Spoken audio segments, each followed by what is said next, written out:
Assalamu alaikum. My name is Ms. Komal Aziz. I am a clinical psychologist and behavior therapist. I have 8 years experience in this field.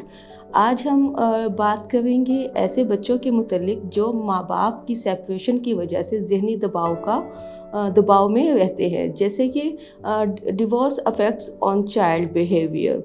आज हम इस पे बात करेंगे।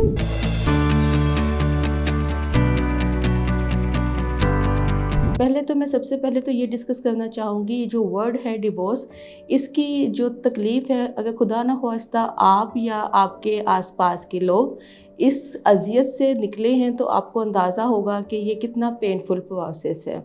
लेकिन अगर आप अपने पार्टनर को समझ नहीं पाते या आपका कैलिबर आपस में सेम नहीं है तो इसको लेना भी जायज़ है, लेकिन अल्लाह ताला के नज़दीक भी इस चीज़ को बहुत ही नापसंद अमल कहा गया है।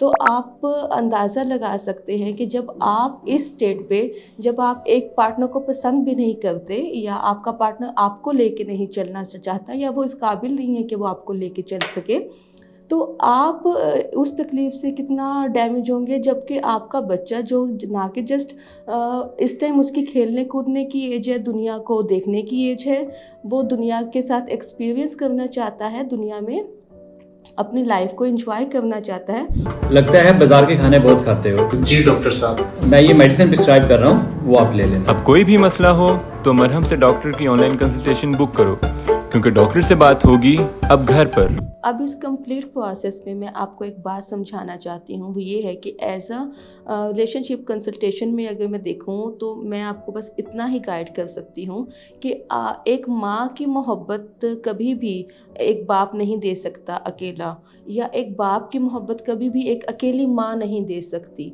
जब आप अल्लाह ताला ने ऐसा निज़ाम बनाया कि माँ बाप दोनों मिलके ही एक पर्सनैलिटी को डेवलप करते हैं, अपने बच्चे को डेवलप करते हैं, तो अगर माँ सोचे कि मैं इसको बाप बन के पाल लूँगी तो ये भी एक गलत चीज़ है, या बाप सोचे कि मैं एक नई माँ ले आऊँगा वो इसको रख लेगी, तो ये चीज़ भी गलत है। तो आपको हमेशा यही सोचना चाहिए कि जो उसकी माँ की जगह है वो कोई नहीं ले सकता, या जो उसके बाप की जगह है वो कोई नहीं ले सकता। तो इस चीज़ को देखते हुए आप ऐसा कीजिए, अगर आप में डिवोर्स हो भी चुकी है तो आप आपस में म्यूचुअल अंडरस्टैंडिंग से मिलें, कांटेक्ट करें, आपस में उठे बैठें, कहीं लंच पे चले जाएं, कहीं डिनर पे चले जाएं। बच्चे को ये फील ना हो कि मेरे माँ बाप अलग है, बच्चे को ये फील हो कि माँ बाप साथ हैं, हम इकट्ठे घूमने जा रहे हैं, हम इकट्ठे आ रहे हैं, जा रहे हैं। बच्चों में उस चीज़ को डेवलप ना होने दें, स्पेशली अगर आपके बच्चे की एज 10 साल से कम है तो। Thank you so much. अल्लाह हाफिज़।